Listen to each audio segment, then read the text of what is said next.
Hello and welcome to This Week at the Movies. I'm Matt, I'm Eric. and we are spending this Labor Day weekend looking at the best of summer. It feels like on Labor Day weekend, which is the unofficial end of summer, just like Memorial Day is the official start of summer, there's no better time to look back at the blockbusters that cooled and warmed our hearts throughout the summer months.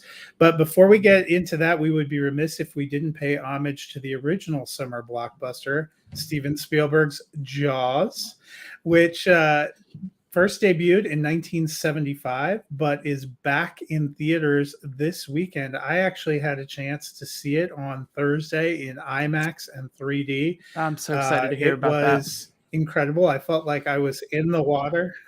that. It was great. Excellent. But Eric, what do you love about Jaws? So, the first time I saw Jaws, I was just barely, I think, old enough to kind of be into it. It was like a movie where I think I was like 9 or 10 years old, and my dad is like, "You haven't seen Jaws?" I was like, "Yeah." And he's like, "Oh, well, here you go." And like, not 100% sure. I believe it's rated I think it's PG. Yeah. It is. It predates PG-13, and they probably were like, we don't want to make it R. Right. And it's funny because it has this reputation for crossing the line between a horror movie and an action adventure movie. And it's just so much fun. Like, even the quiet moments are like engrossing. I love Jaws. Like, all the way to there's this amazing special feature that I think sums everything up. Shooting a helium tank would not make it explode. But the author of the book it was based on sat in a theater and was like, "This is ridiculous." Until he realized the audience had been so won over by Steven Spielberg's direction, by the groundwork they had laid, by the way the story built to that moment. He says he likes it better than the ending of the book. Like, it's... But I was going to ask you, have you ever read the book? I haven't. No. Steven Spielberg has kind of a reputation. He's done this with a few of the things he's adapted. Steven Spielberg doesn't like to be incredibly dark with his movies. Even movies like this that have some darker moments, you have these lighter moments. Chief Brody and his son mirroring each other. You have this kind of buddy comedy ending. That is not the case with the book. In the book, and you know what? If you haven't read the book yet, it's been out for almost 50 years.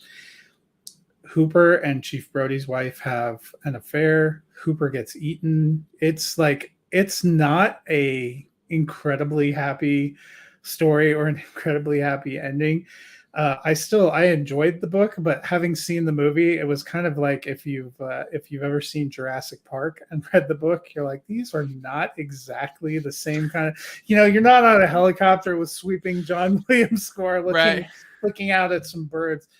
But it's an incredible. I was going to ask you, this is one of the rare movies for me. It's an all-time top 10. This, of course, will again ruin whatever's coming. Spoilers for that blog. I've seen it so many times. I watch it once a year on 4th of July because I think it's the quintessential 4th of July because, Mayor Vaughn is lining up to be a hot lunch, which is probably the best line of the film. But it is one of those movies that I've bought time and again in different formats every time it comes out. When they did the 25th anniversary, I remember this was back, I'm pretty sure I had to get it on VHS still at the time that it came out on anniversary, because that would have been right around 2000. I have it on DVD too. I have it on Blu-ray. I have it on like special edition Blu-ray. I have it on digital. They have this documentary about the making of the film, and that made me love it even more. I don't know if you've seen that documentary, but almost everything Steven Spielberg wanted to do went wrong. Like these Yeah. things that are iconic now, like you don't see the shark. That wasn't the intention. They couldn't get the shark to work. They were Hmm. bumping up against a writer's strike. The guy that plays the editor of the newspaper is actually the screenwriter because they Hmm. gave him a part in the movie because they needed him on set writing pages as they were going along. And a lot of stuff is ad lib. Like Quint's speech about the Indianapolis has some historical facts. That's because that was what Robert Shaw came up with to add to that scene. A lot of the iconic lines were improvised, like the we're going to need a bigger boat. That Hmm. was just Roy Scheider doing his thing. And all these things kind of came together and fused into this iconic classic. Yeah, it's Steven Spielberg. Like, they have the auteur theory in French film and whatnot that comes out of it, and I just think especially to do this and to have it come out and end up be the start of blockbusters. The reason we're talking about what we're talking about today. He has such an eye for directing crowds, directing whole environments. I mean, like this and Close Encounters of a Third Kind, I think, are some of the strongest, like, directing a town to show the impact on a larger scale of big monumental events. And this starts with just like something that's the start of a horror movie. It's the beginning of what could be a slasher type story. And I think a lot of behind the scenes of that, they talk about the producers not being sure about it because it feels like a horror movie, and it's being given the attention that a horror movie would get in production. And they didn't quite understand, I don't think, what it was until it came out and changed cinema, changed movies forever. So yeah, it's huge. So Jaws famously spawned 3 sequels. Of those One 3 in 3D. sequels, which would be your second favorite?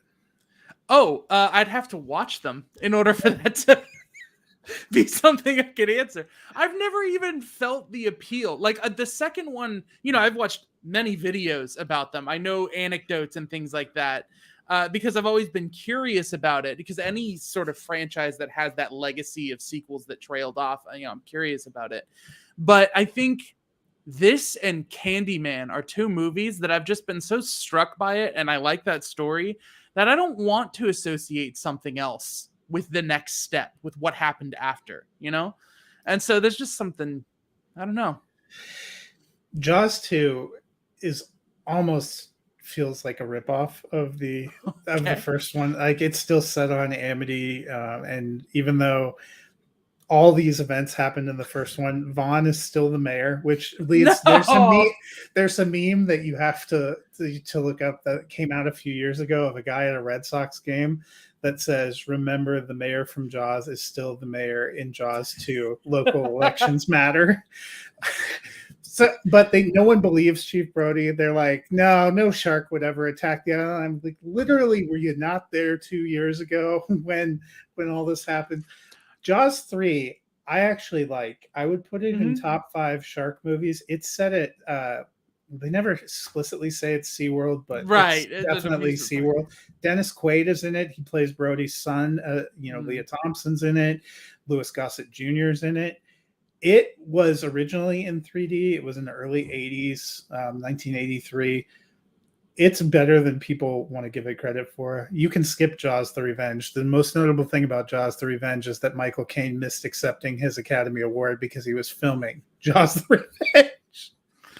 Which feels terrible. Oh, no, it doesn't just feel terrible. Well, that's a summer movie classic from the past, but each of us picked out a couple of movies that we've enjoyed this summer, and we're going to go through those now, and each of us will take the lead on the one that we picked, and we'll each give thoughts. Eric's going to lead it off. His first movie that he picked was The Batman, which I know you're going to say came out March 4th, but you know what? It came out on VOD this summer. Oh, ho. So it does still technically count. I'm never sure. You always have these movies that come out in March or April, and people try and claim them as the first summer blockbuster of the year or something, like weird tag when they can't come up with like the best or something like that. And you know what? I think The Batman is still my favorite summer blockbuster of the year. And it's bizarre because I actually had a lot of reservations about the Batman. I wasn't sure about double dipping into the grounded, gritty, cut off some of the world's functionality because it's so grounded in reality idea of Batman. It's like, I'm ready for another Batman where you can have Clayface, you know, like fingers crossed that they do a gritty Mr. Freeze for the next one. But here's the deal. That movie was 3 hours and it does not feel its length. It flies by. And it flies by because they are it's so story driven, clue driven, plot driven that it just never stops. I mean, there's some familiar things in there, but the most unique thing about it is that it justifies its title, The Batman, by being a story about the Batman, why someone would want to be the Batman, Batman being on screen. And it almost feels like the first time where the unique take on the character is that building Bruce Wayne is going to have to be how he proves himself to be a hero.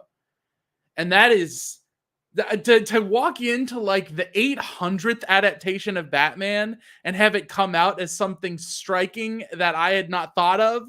Like, I was blown away. So, you know, that's I just absolutely loved that this interesting process started this last year with Dune.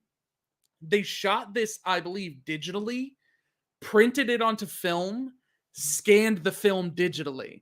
And even when you watch the 4K, it hovers and jitters like frames are passing, and it has this cinematic feel to it. I strongly recommend getting a physical copy of this if you can. It's so much fun in how dark it is. Like, Paul Dano's amazing. Jeffrey Wright is amazing. I think Zoe Kravitz killed it, and Robert Pattinson absolutely owned his own stamp on the role. So what is your score?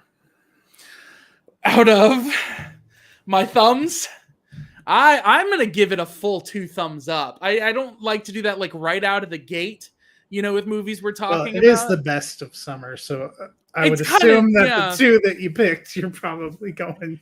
I mean, you could argue that if the next Batman is more efficient with its time and editing, it's like, well, if I give that 2 thumbs up, is this one like, where am I at? But I'm giving it a full 2 thumbs up. I was like you. I was incredibly skeptical.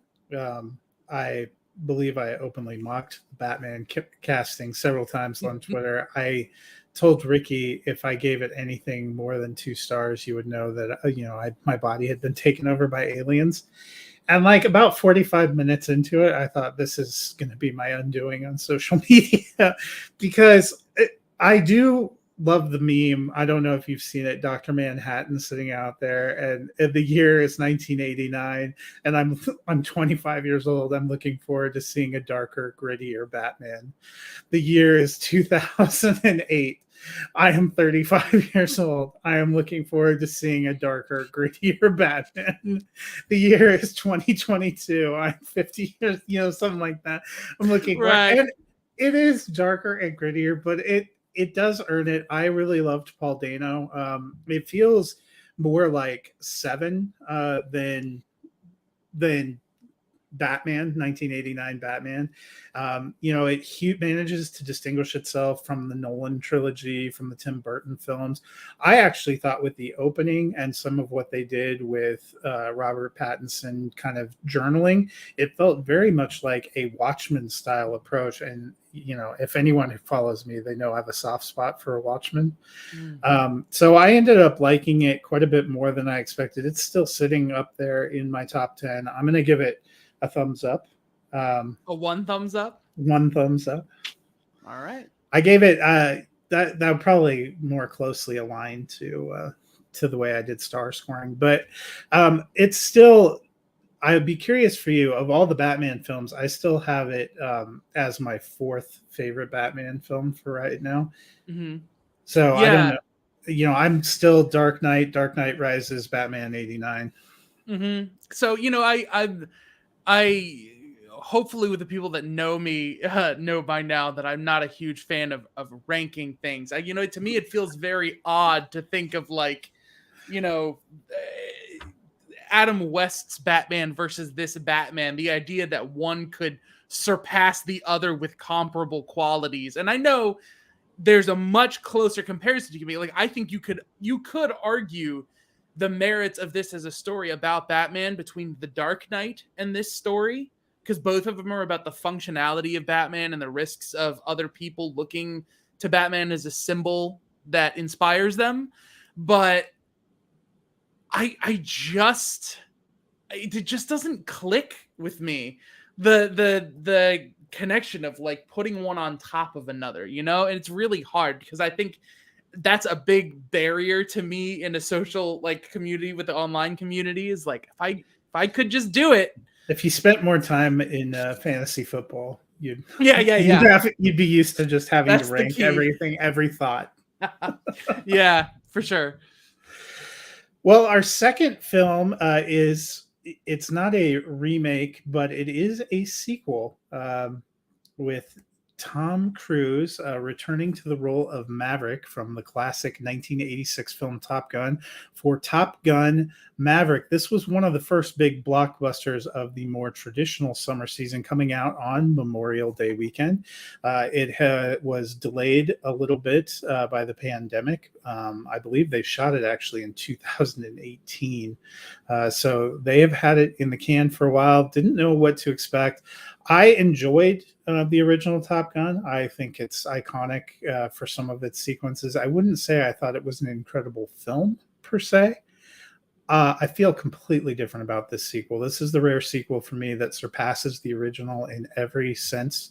It has nostalgic moments to pay tribute to the 1980s roots, but it goes far above and beyond. The action sequences, particularly the dogfighting and flying sequences, were just breathtaking. I was fortunate enough to see it on IMAX, and I just thought it was completely stunning and gripping. It blew me away. I am giving it 2 thumbs up.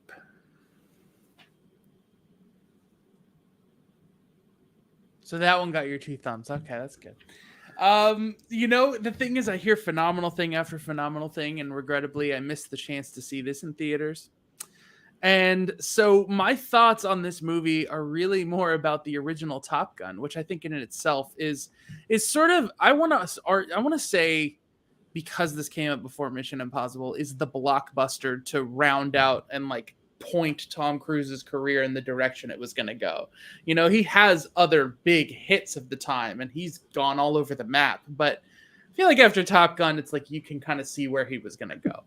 And it's odd because after all of the hype around Top Gun, when I saw it, it was a lot of fun, and it was a lot of, I was very caught off guard by the fact that there was no actual combat with outside of the training that they did, and I think there's just a lot there that works in the characters and the relationships, and then a lot there that's kind of unexpected. And so I can see areas where, if the stakes of the movie are you're building up the prowess of these characters, paying that off with something, which I've heard is kind of the tail end of this movie. That is the way I would one up the original, and that's why I believe this would one up the original, which makes me want to see it a lot, because Top Gun is a classic for a reason. Top Gun Maverick has what I think is missing from it, by most accounts. Well, and I know how big of a fan of Val Kilmer that you are, along with me. And for anyone that's kind of followed, he's obviously gone through some very tough medical situations. If you have not seen the documentary Val, which is available on Amazon Prime, I encourage you highly to take a look at that. He appears in one like crucial scene with Tom Cruise here, and you can tell how much they love each other, and that just comes out through this scene. And it was incredibly powerful and emotional. Right in the middle of it, I just loved everything that they put together here. And I think it's been slower actually to rotate onto VOD and to be available at home because of how well it did at the theater. That was kind of a wait by Paramount that paid off in spades, because it's one of the highest grossing movies of all time now. And it was definitely, it's probably the first movie I've seen in a while that I felt like demanded to be seen on the big screen, which I know is cutting you deep since I'm kind of holding out hope for a late sort of award season re-release. I'm sure they will. Which is hard because I'm an avid collector, and I know I'm going to end up with the movie not watching it for a period of time, and that's going to be odd. So, well, it is finally available. You can purchase it on VOD. I went ahead and bought it and added it to my Voodoo collection a couple weeks ago because I was pretty excited to see it come out. And actually, that's a good thing to note about all 4 of the summer movies we're looking at are actually all available in some form on VOD. If you don't have a chance to go see them in the theaters, you can pop on and at least have a rental option on Vudu or Redbox or Amazon Prime or any of these kind of sites. But the next one, your second film of the summer, came out near the end of July 22nd. It just actually dropped to be able to rent at home, and that is Jordan Peele's third feature, the movie Nope. Yes. It's funny because we are talking about they are available on VOD, but we're talking about a slew of movies. I can't speak much about Vengeance, another one. But there's something about this one, like the Batman. If you're streaming it, the thing was shot in such dark territories that like there's a lot of issues people have been having. Darker, grittier Batman. Yeah, and then a lot of people are having problems with the bit rate crushing the atmosphere of it and the picture of it. Nope is another one where it's a bizarre thing because I saw this in theaters as soon as possible. And again, didn't see it in IMAX and regret it because it's baked into the story that the image we're looking at is an IMAX image. So long story, very brief, just in case someone out there isn't already an avid fan, you got 35 millimeter film, which like most movies normally are, and then you got 70 millimeter film, which IMAX is, which is why it's not necessarily about how big the picture is, but that the detail in the picture you're looking at is like so immersive. Like, you know, this head doesn't get bigger, this head stays, and the picture gets bigger around it. And I feel like there's something about the aspect ratios in this. Obviously, here's the thing, because this is my criticism too, and this is why my rating is what my rating is. This is a movie appealing to people who are into movies or movie making. I feel like the character, and I'm sorry, I never remember this actor's name, but he played Top Dollar in The Crow, is playing your character that sort of, I think, is why people draw such a connection between this and Jaws. You know, I'm going to go out and I'm going to get the mythical shot, the camera shot. And he has a special camera ready so that he can record this. And there's that in the story. And then there's the whole reflection where people just revealed the insane new technology that's not quite new, but is basically brand new, of how they shot most of this movie day for night. Like, from behind the scenes all the way to what the characters are talking about in the story, this is all about filmmaking. And it ultimately leads up to him getting this shot, but not so that we see it, not so there's a payoff, not so the characters have proof or anything like that. It's like, it's that character and that story is there for its own sake. And it was fascinating to me. There's so many things in this movie that made me feel like I was missing something, and I'm going to get more out of it, like with Us, like with Get Out on repeat viewings. Like the design when the spoiler creature changes shape, this boxed layers kind of matches the framing when they're shooting the not just through the IMAX camera, but filming the sitcom with Gordy. Mm-hmm. There's blocked little indicators for how lettering is that like reflects the eye or whatever it is of the creature. There's just so much going on, but ultimately at its core, I think the scene with Gordy represents why this hit me so hard. One specific shot of the whole movie, and it's of a shoe standing up. Okay? It's just bizarre. Why is that happening? How did that happen? And you're super fixated on it. And it's sort of like out of chaos, out of the unexplainable chaos of nature, there's always going to be these things that feel supernatural to us just because we don't have the explanation for them.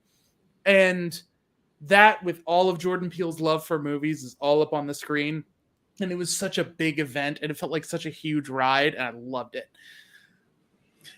Yeah, the actor you were looking for is Michael Wincott. Yes. And he had the best character name, Antlers Holst, which just cracks you up.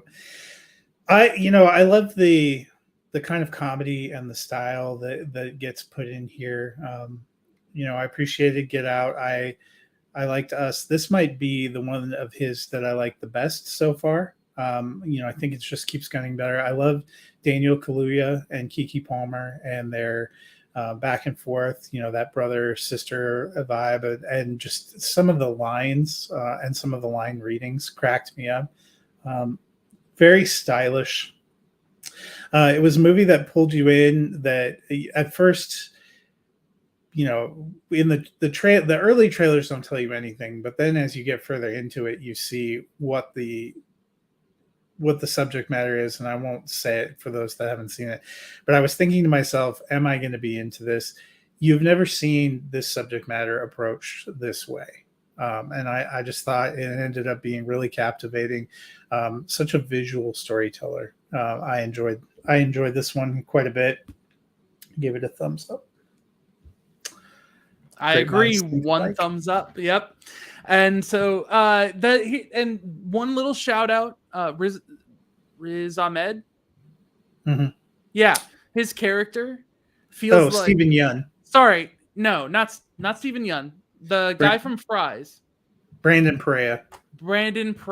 Oh my gosh, not Riz Ahmed. I knew the guy was too young. Ugh. Anyways, feel bad when that happens. I love getting the right names of actors. So this character, there's this great behind the scenes story. I'm not going to go into it right now about how his character ended up sort of bleeding into production the same way he does on screen. I feel like in 100 other movies, you have some character eating Cheetos at a desk, just like, oh, I'm going to happen to be there at the end because I noticed something on camera and got curious. Like, I feel like you think of like 97's Godzilla, or like movies like Disaster Day movies where the scientist comes running up with a stack of papers in the rain, like, I figured out the thing. No, his character bleeds so into the story and becomes such a big part of it. I absolutely adore that sort of thing. I was just talking about the last episode how Shane Black writes in these bizarre, like, intrusive elements into the story, and the characters just have to deal with it. And that's what makes a story sometimes feel more lived in and organic than perfect. And I was great. Anyways. My second pick was another movie that came out in late July, and it was Vengeance. It actually dropped on July 29th. It is available to rent on VOD. It's probably the one movie out of these four that you wouldn't lose a ton if you watched it at home. Not that it didn't have some cinematic qualities, but it wasn't kind of a big scope and spectacle kind of story. It was one that caught me a little bit by surprise. It's from writer B.J. Novak. And you would recognize him as Ryan the intern from The Office. And he is also the star in here. He was the director here. He plays kind of a New York writer, a guy who is pathologically single. And he gets a phone call that this girl who had been one of his hookups, who lived in a small town in Texas, died. And somehow she had told her family that he was her boyfriend. So her family calls and they're like, we're waiting for you to come down here for the funeral. We know you're broken up. And he feels so weird and guilty about it that he decides to go down there, and he ends up getting sucked into this story because her family believes that she died, that she was murdered, and that the police said that she OD'd, but it didn't make sense to them. So they think she was murdered. And so he decides he is going to turn this into a podcast. And he starts out thinking it's going to be a podcast about simple people living in Texas with all their conspiracy theories. But it ends up being so much more. And it ended up being such a cathartic journey for me. Ashton Kutcher gives probably the best performance I've ever seen in his entire career in a supporting role here. Boyd Holbrook is in it and does just a masterful job. The humor was on point. This was just the kind of story that pulled me in and had me going. I instantly put it. It's right now sitting at number 3 movie of the year for me overall. Top Gun Maverick, I still have at number 2, and I have Everything Everywhere All at Once still as my number 1. But those are the only 3 movies this year I've given 4.5 stars to. It captivated me. I got caught up. I got choked up. BJ Novak gives a beautiful performance, but it's beautifully written. And the ideas and the stories I just found really captivating. And like I said, Ashton Kutcher, I was blown away by what we got from his character. He's in basically 2 big sequences, and they are probably the 2 best sequences and the 2 most thought-provoking sequences of the entire film. So I gave this one 2 thumbs up. Well, I have my plans for the night. That's so exciting. It's a movie that you see some movies and you're like, man, I hope that's good. I hope that whatever that is looks as good as it looks now. And I love that sort of thing. I almost forgot. Issa Rae plays his podcast producer in New York, and she has some hilarious lines too when they're kind of back and forth and doing dailies. I mean, he basically is shooting a podcast that's a little bit like, I can't remember what it's called, the one that Making a Murderer, or it was one of the This American Life podcasts. I listened to it about the Baltimore murder that they don't think he did. I can't remember it. It was so popular right as COVID was coming out. Everybody needed something to do at home. And but it reminded me a lot of those kind of, podcasts, or even actually the podcast that they're riffing in the Hulu series, Only Murders in the Building. Mm-hmm. Love that show. Yeah. So, next time I'll have watched everything that we're planning to talk about, and I think that will give us a consistent rating system, and I think that would be probably helpful to you and to everybody. But I love the idea of just sitting and talking about, like right when you can't go back into the water, we talk about, blockbusters and this kind of thing. I love it. I did want to shout out The Mask of Zorro and Star Wars as 2 of the big ones. I think The Mask of Zorro still might be one of my favorite summer blockbuster movies of all time. I just really like that we kind of get to dig into this and for what it is. And Everything Everywhere All at Once, I actually have to agree. I debated again because it was like earlier in the year. It wasn't quite past Memorial Day or anything, and I just didn't know whether I wanted to do that one and whatnot. But that one hit emotionally too. There was a surprising amount to enjoy from this summer from places that were not expected, except for Jordan Peele. I think was kind of expected. And there's some movie that came out this weekend that I dearly loved when I saw it at the Sundance Film Festival. In January. It's called Honk for Jesus, Save Your School. Mm-hmm. It is both out in theaters and on Peacock. They slightly recut it from the Sundance version. I watched it again. It still hits. It might hit even harder with some of the emotional scenes. Sterling K. Brown, Regina Hall, incredible. That. So my top 5 currently for the year is Everything Everywhere All at Once, Top Gun Maverick, Vengeance, Honk for Jesus, and The Batman. Wow. If you'd like to learn a little bit more about why they've edited Honk for Jesus, viewers, you can go to themusiccitydrivein.com and watch an interview that Ricky Valero did with the editors and kind of explains what's going on there. I thought that was really interesting. Kind of now, I always in my brain when I hear 2 cuts, I'm like, I want to watch them both. And it is subtle differences, but Ricky is the reason that I went and found Honk for Jesus at Sundance, because the first wave, I wasn't in on the first wave, but I was watching what people were reacting to and went and picked up movies. And he told me as soon as he saw it, he's like, you're going to love it. And I'm like, all right, well, I'm doing it. So he's learning you. He knows you. Okay. Well, that's going to be a wrap for our best of summer here on Labor Day weekend, but we are entering the spooky season, and we will be back twice in October, including the first weekend of October when we're going to look at the horror movie Smile. as well as a little bit of Hocus Pocus as the sequel drops that same day. So September 30th, if you're waiting for Halloween, you get Smile in theaters, you get Hocus Pocus 2 on Disney Plus, and we will be back with those. Plus, each of us will pick a spooky season film that we enjoyed from the past, and then we would not let you down. Just before Halloween, we will actually be devoting an entire episode to Halloween. As you may know, Halloween Ends drops mid-October. It is definitively going to be the last installment of Halloween until they decide to make it all over again in a couple of years. Yes. Thank you guys so much for checking out, This Week at the Movies. Yes, and until then, you'll find us at the movies.